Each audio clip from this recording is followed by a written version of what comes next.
Seguimos en Noticias 3.0 conversando con el rector de la Universidad Metropolitana de la Educación y el Trabajo, la UMET. Había quedado una pregunta, Nicolás.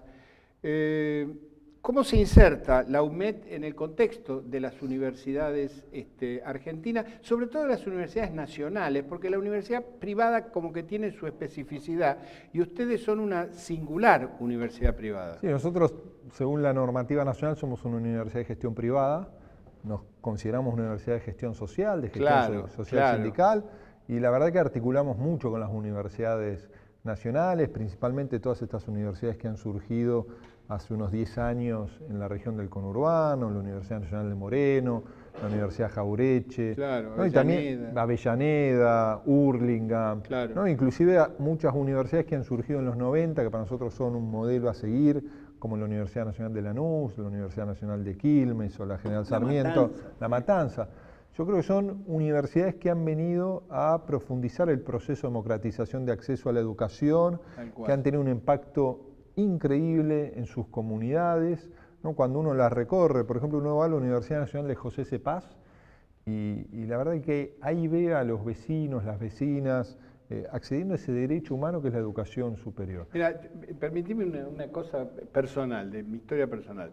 Yo soy nacido en Tandil, viví en Tandil hasta los 18, 19 años. En ese momento llegó la Universidad Nacional del Centro, que ahora un ejemplo, fue creada en ese momento. Y yo te aseguro que cambió el clima intelectual y cultural de la ciudad.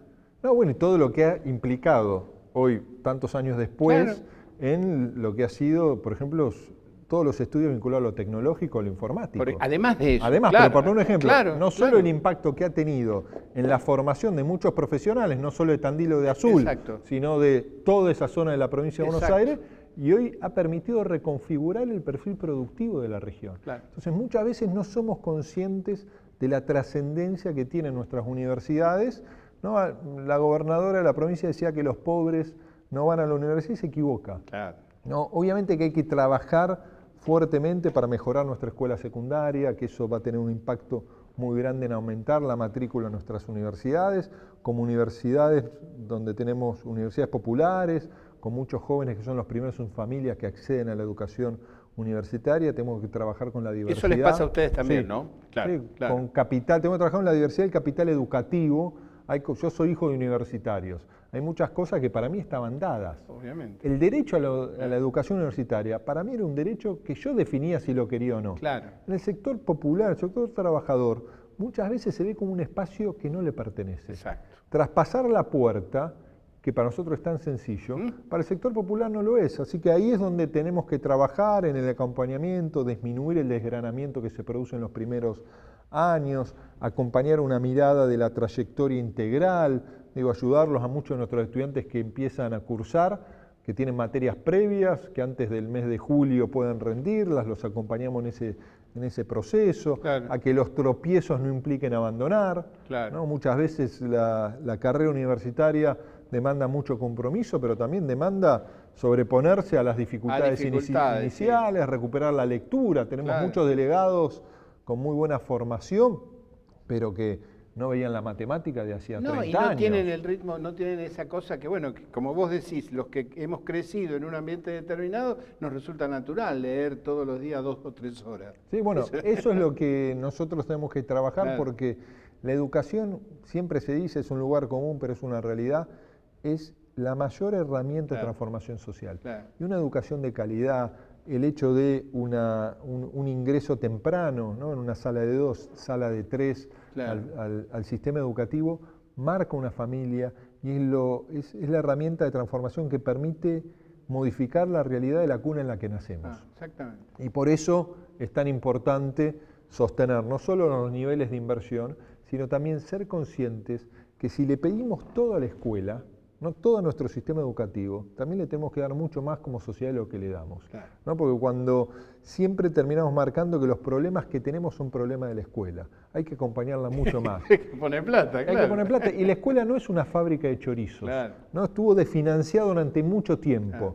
Los resultados no vienen de un día para el otro. ¿No? Trabajar con las personas, trabajar con el otro, articular nuestro sistema educativo es complejo y son procesos 20, 30 años. Entonces, a veces cuando dicen, no, pero después de lo que invertimos a partir de la ley de financiamiento educativo, ¿los resultados dónde están?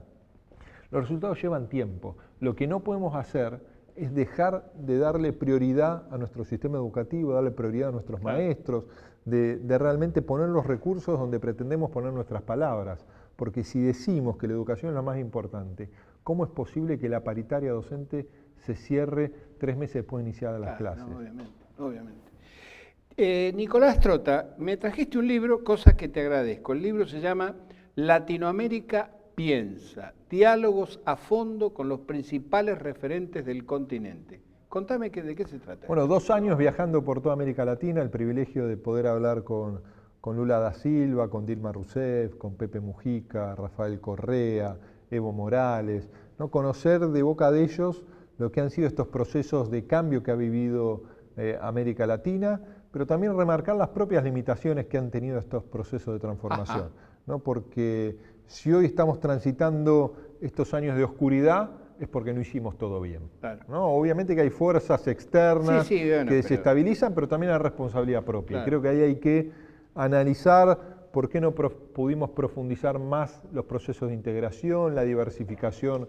de nuestra matriz productiva, por qué no logramos afianzar mucho más las reformas de un Estado que esté al servicio del desarrollo de toda la sociedad, porque creo que lo más importante que tiene la política es trazar la agenda del futuro, ¿no? Siempre con una mirada crítica de las cosas que se hicieron, de las cosas que no se tuvo la capacidad de emprender y también de las profundas equivocaciones. Y los errores, claro. Los errores cometidos. Claro. Me decías que están haciendo un documental sobre la base de todos estos testimonios. Un documental, Latinoamérica, Territorio en Disputa, que también pone el foco en lo que son las nuevas estrategias de las élites o de los países centrales o del capital internacional para debilitar nuestras democracias.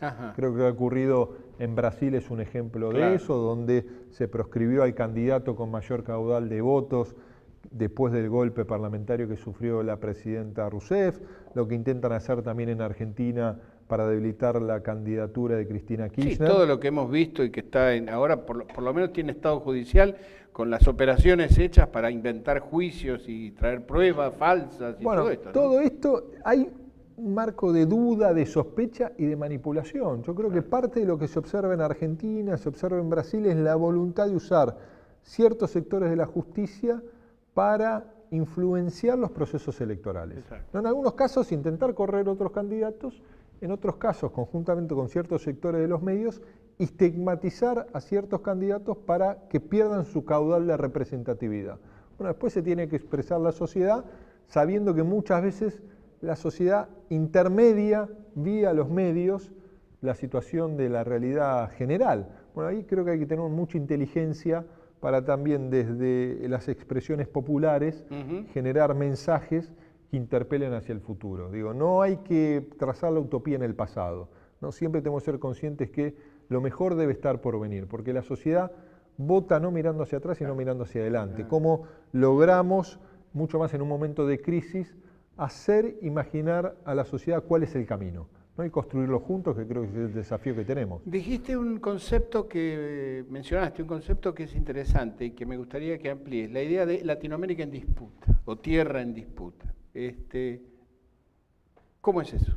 Yo creo que Latinoamérica es parte de la disputa del G2, de China y los Estados Unidos, ¿no? Y lo que vemos que ocurre en Brasil, digo Brasil como principal economía sudamericana y latinoamericana, un Brasil que recordemos que vía los BRICS, que era este conjunto de países, Brasil, Rusia, India, China y después Sudáfrica, estaba reconfigurando la geopolítica global. ¿No? Estaban creando el Banco del BRICS, que iba a tener más financiamiento que el Banco Mundial y que el Fondo Monetario Internacional. El hecho de que Brasil, ¿no?, con un liderazgo marcado, pero no hegemónico en la región, estaba planteando inclusive la discusión de la fotografía de los vencedores de la Segunda Guerra Mundial, que se ve reflejado en el Consejo de Seguridad de Naciones Unidas.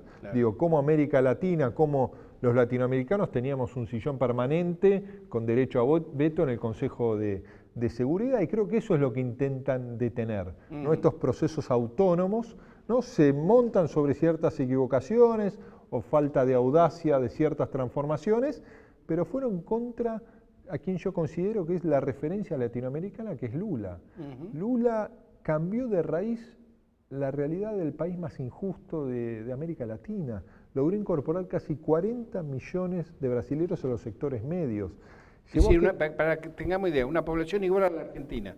Dejó a Brasil con más de 300.000 millones de dólares de reserva.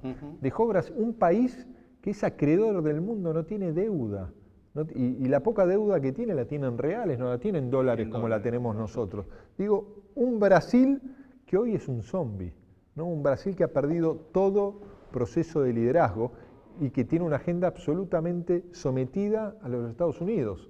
Y no es un discurso antiimperialista, es lo que dice Bolsonaro. Claro. ¿No? Uno lo ve, un Bolsonaro obnubilado con Donald Trump y con la agenda de los Estados Unidos. Que le va a decir, después lo vamos a comentar en las noticias, le va a decir a Bush que Cristina no debe ganar las elecciones. Bush lo debe haber mirado y decir, ¿qué me contás? ¿Yo qué puedo hacer?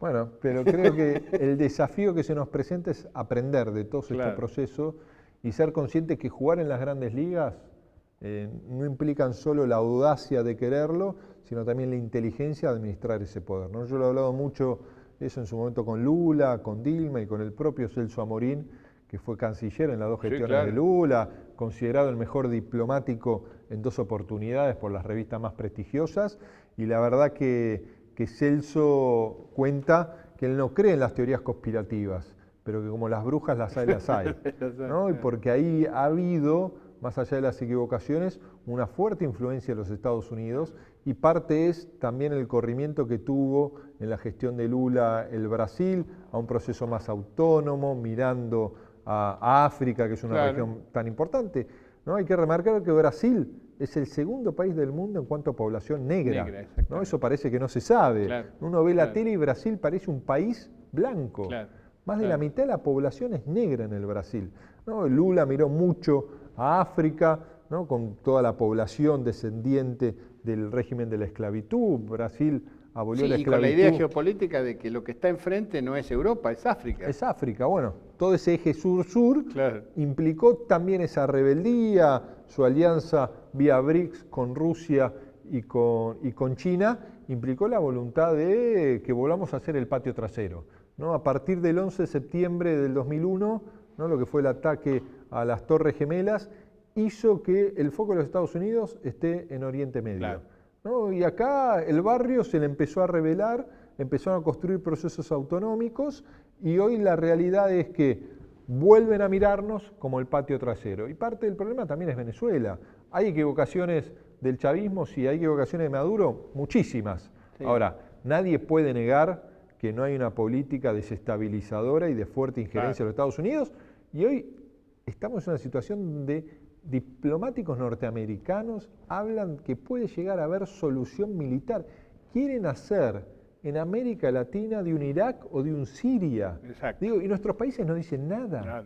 Digo, habría que cortar relaciones frente a la amenaza de los Estados Unidos de invadir, por más equivocaciones que haya, nuestro territorio. Silencio de Macri, silencio de Bolsonaro, complicidad, ese silencio cómplice de Piñera. Digo, me parece que estos retrocesos son marcados y lo que nosotros necesitamos es que los problemas de los latinoamericanos los resolvamos los latinoamericanos. Nicolás Trota, muchísimas gracias por tu visita. Seguimos en Noticias 3.0 con más noticias, no se vaya.